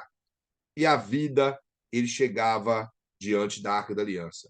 Implicando que para se chegar a Deus, temos que passar pelo caminho, conhecer a verdade para ter a vida que é em Deus. Então, o pastor mostra aqui que Jesus é a encarnação da verdade, mostrando esse versículo. Eu entendo que para se chegar a ser a verdade, ele passou por este caminho, que era o caminho de cruz, caminho de dor, caminho de morte, mas ele ressuscitou, trazendo a verdade para nós e nos dando a vida que hoje nós temos diante de Deus. Hoje nós podemos ter acesso a Deus através dessa verdade que é Cristo ou até mesmo a sua palavra que ele deixou para nós. Aí o pastor mostra mais, Jesus já tinha feito antes de fazer, viveu aquilo que depois ensinou e viveu tudo antes de ensinar. O pastor mostra aqui que tudo que Jesus falou, ele já tinha praticado tudo antes que ele viesse a ensinar. Se nós observarmos o Evangelho de Lucas, ele é muito detalhista, ele retrata a vida de Jesus numa perspectiva histórica.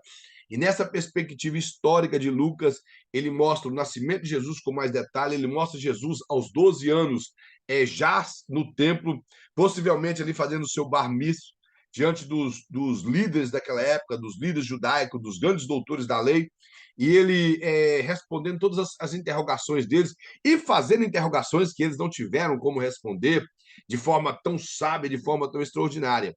Então, mostra que esse Jesus que nós servimos e que é exemplo de ensino, se ele com 12 anos já estava diante dos doutores, é porque ele buscou a lei. Ele teve ensinamento, ele preocupou em debruçar nos rolos da época. Talvez o seu pai José, o seu padrasto, lhe induziu ao ensinamento, que é claro que Jesus, como homem, ele teria que ter ensinamentos, ele cresceu normal como homem, teve ensinamentos de um pai judaico normal, como era todo o ensinamento de um pai naquela época, um pai de um hebreu, e Jesus se dedicou ao ensino da palavra do Senhor a ponto de sentar com esses doutores. E aos 30 anos ele surge no cenário de Israel com grande poder e autoridade, pregando o reino de Deus. E como ele fez isso? Entendendo e dando exemplo pela palavra do Velho Testamento, onde se cumpriria o reino de Deus tão esperado pelos judeus do Velho Testamento. Ele fala, essa encarnação, na verdade, proveio de duas coisas. Do fato de ele ser Deus e possuir as perfeitas qualidades de Deus, ele foi o único ser perfeito, nós vemos isso, a Bíblia fala que nunca se encontrou palavras impuras na sua boca, ele nunca cometeu pecado. O perfeito é que é no sentido de ausência de pecado, e também a sua encarnação da verdade veio do fato de ele ter estudado e experimentado a verdade e feito dela parte de si mesmo. Jesus crescia em sabedoria, como já diz Lucas, fala em Lucas 2:52. Então, irmãos, nós vemos aqui que a encarnação da verdade veio nele por duas razões. Primeiro, por ele ser o próprio Deus, era o Deus homem na terra. Deus, nós não sabemos como podemos explicar isso, não há explicação, nenhum teólogo consegue explicar sobre o mistério da encarnação do Verbo, e tampouco há na nossa mente a capacidade de entender como que o próprio Deus, ele adicionou uma humanidade na sua divindade. A única maneira que os teólogos têm para explicar que Jesus é Deus e é homem, porque muitas pessoas acham que Jesus está no céu hoje como Deus. Não, Jesus é Deus, homem mesmo no céu. O apóstolo Paulo fala assim, que nós não temos outro mediador entre Deus e o homem, a não ser Jesus Cristo, o homem. O apóstolo Paulo deixa claro que nós temos um representante nosso lá no céu hoje. Alguém que viveu aqui, que pisou nessa terra, que comeu do fruto dessa terra, que andou sobre ela, andou sobre a poeira da Palestina, que morreu como um homem, ressuscitou e está diante do Pai. Então, a encarnação do Verbo, irmão, é algo inexplicável. Como que o próprio Deus veio e morou dentro de um ventre por 9 meses, veio a nascer, cresceu. A única explicação é, de acordo com Filipenses 2, versículo de 1 a 9, é que Deus ele adicionou uma humanidade na sua divindade, porque ele permaneceu sendo Deus. E ele veio a ser homem porque ele adicionou. Então, ele veio simplesmente para ter direito nessa terra. Por quê? Esse reino, irmão, que nós vivemos é um reino material. O reino de Deus é um reino espiritual. Exemplo, o diabo, para poder ter tido o poder que ele utilizou de uma serpente, que fazia parte do reino material. Então, para que ele pudesse ter poder, que ele teve que fazer isso. O próprio Deus, para que os homens pudessem compreender, entender as coisas e ele viesse dessa forma, ele se tornou carne para ter poder no reino material e vir morrer por nós. Então, nós não temos a capacidade de explicar a encarnação do Verbo teologicamente, mas entendemos pela fé que nós servimos um Jesus homem e Deus ao mesmo tempo. Ele fala que também a sua encarnação da verdade proveio do fato de ele ter estudado, ele debruçou, ele dedicou o ensinamento a buscar na palavra do Senhor, a buscar nos escritos como exemplo para nós, como alguém que estaria ensinando baseado naquilo que ele aprendeu. Ele poderia, irmão, simplesmente ter tudo assim na mente com questão de segundos, mas a Bíblia, o Lucas e os demais relata que ele buscava para que nós viéssemos até exemplo de buscar na palavra do Senhor. O pastor mostra mais aqui que Jesus ele aprendeu a ser um bom filho, a ser irmão, a frequentar sinagogas, ele fala que dentro do seu lar, e a frequentar a sinagoga. A sinagoga era o local, irmão, de estudo da palavra de Deus. O pastor mostra que frequentar a sinagoga e também com as experiências naturais da vida humana. Jesus, irmãos, ele frequentava a sinagoga. O que era a sinagoga? Sinagoga era pequenos templos que foi criado no período da Babilônia, entre a Babilônia, o fim da Babilônia e os Medo-Persa, para que os judeus pudessem estudar a palavra de Deus, para que os hebreus pudessem frequentar. Então, essas sinagogas elas permaneceram até Cristo. E o templo ele foi reconstruído por Zorobabel, foi reformado por Herodes. Devido a tantas guerras, o templo veio a ficar bem devastado. E quando o Império Romano dominou o mundo, colocou a dinastia herodiana para estar sendo rei da Judéia, ele, para querer agradar os judeus, reformou o templo. E o templo era lugar de adoração, simplesmente lugar de apresentar sacrifício, mas lugar de estudar a Bíblia era na sinagoga. Jesus ele tinha o hábito de frequentar. Quando você lê Lucas, capítulo 4, ela fala assim, que Jesus entrou numa sinagoga como lhe era de costume.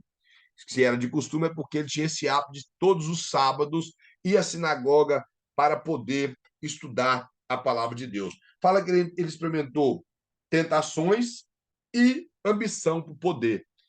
Tudo isso Jesus passou, irmão. Nós vemos no capítulo 4, tanto de Lucas como de Mateus, que Jesus passou por tentações.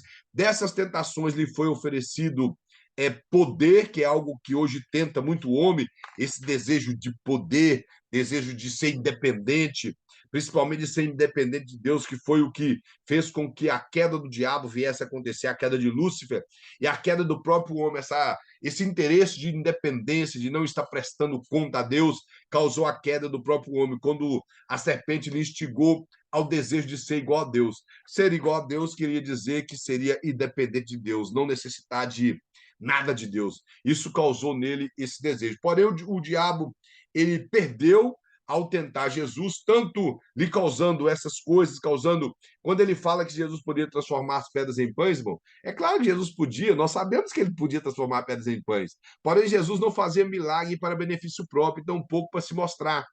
Quando Jesus curava alguém, é para o benefício da pessoa curada, é por misericórdia. Se o diabo fala que transforma a pedra em pão, ele estava se causando uma independência, o poder de querer se mostrar, de ser igual a Deus, de ser independente, não precisar de prestar nada para Deus. E o poder de ambição, quando ele arranca ele, eu acredito particularmente, cada um tem uma fé, mas quando a Bíblia fala que ele levou em um alto monte, possivelmente esse monte não está falando aqui na terra, ele arrancou ele fora do espaço sideral e mostrou todo o reino, toda a glória deste mundo para Cristo, de maneira que tentando causar nele o desejo de poder, e Cristo rejeitou através da palavra de Deus, nos dando mais um ensinamento que a palavra de Deus é a única maneira de vencer o pecado. Irmãos, na próxima aula nós continuamos, que o assunto é muito bom, a gente acaba empolgando, as horas passam bem rápido. Também para mim passou, não sei para os irmãos. E eu acho que essa matéria nós teremos prova. Eu estaria perguntando ao pastor Luiz Prestes, que a matéria passada parece que nós tivemos trabalho, sim ou não? Foi trabalho? Então, nessa matéria, possivelmente teremos prova. Eu estarei amanhã perguntando para o pastor Luiz e na próxima aula eu deixo os irmãos saber. Irmãos, se alguém tem alguma pergunta, alguma coisa para acrescentar? Não? Então, amém. Que Deus em Cristo abençoe a vida de cada um. Nós estaremos orando, porque nós já passamos 4 minutos do horário. Estaremos orando e agradecendo ao Senhor, pedindo a Ele a sua infinita misericórdia. Antes, só fazer a chamada. Nosso irmão Alexandre. Amém. Amém. Mana Santos. Amém. Cristiane Leal. Cristiane, parece que o irmão Cristiane tinha entrado aqui, não. Sei, parece que ele tinha entrado. Fabiana, falou que não iria. Manglaucio Oliveira. Aí, um Gleique. Presente. Márcia. Do Nicinha Moreira. Estou aqui. Gente. Pastor Juarez. O Elvis. Parece que o Elvis tinha deixado um recado. Acho que ele deixou uma mensagem que ele não poderia estar. Amém, irmão, vamos agradecer ao Senhor por essa aula, nossa primeira aula. E na próxima segunda estaremos novamente aqui louvando o nome do Senhor. Feche os teus olhos, vamos agradecer a Deus. Senhor Deus, Pai eterno, santo é o teu nome, ó Deus, glorificamos ao Senhor mais uma vez, glorificamos ao Senhor pela tua palavra, bendizemos ao Senhor, ó Pai, pela tua infinita misericórdia, por nos ter escolhido, ó Pai, para tal ministério. Peço ao Senhor que abençoe a vida de cada um, ó Deus, nos ajudando a ser verdadeiros, ó Pai, naquilo que ensinamos, e acima de tudo, ó Pai, viver aquilo que ensinamos, a guardar em nossos corações, a aplicar em nossas vidas. E nunca, ó Pai, vinha a trocar a verdade do teu evangelho por outras coisas, a não nos vender, a não ser pessoas, ó Pai, que torce a tua palavra por benefício próprio, seja com cada um, ó Pai. Aprove o ministério dos teus filhos, das tuas filhas, seja, ó Pai, de maneira extraordinária na vida de cada um. Deixa, ó Pai, a tua graça, a tua paz sobre a vida, sobre as nossas vidas nessa noite, e que venhamos a ter uma semana abençoada na presença do Senhor, em nome de Jesus. Amém. Deus Amém. abençoe a todos, sim. Amém, Pai do Senhor. Amém. A paz para todos. Não vai falar alguma coisa, não? Não? Amém, irmão. Que Deus em Cristo abençoe a todos. Todos tenham uma excelente noite. Fiquem na paz do eterno. Amém. Amém.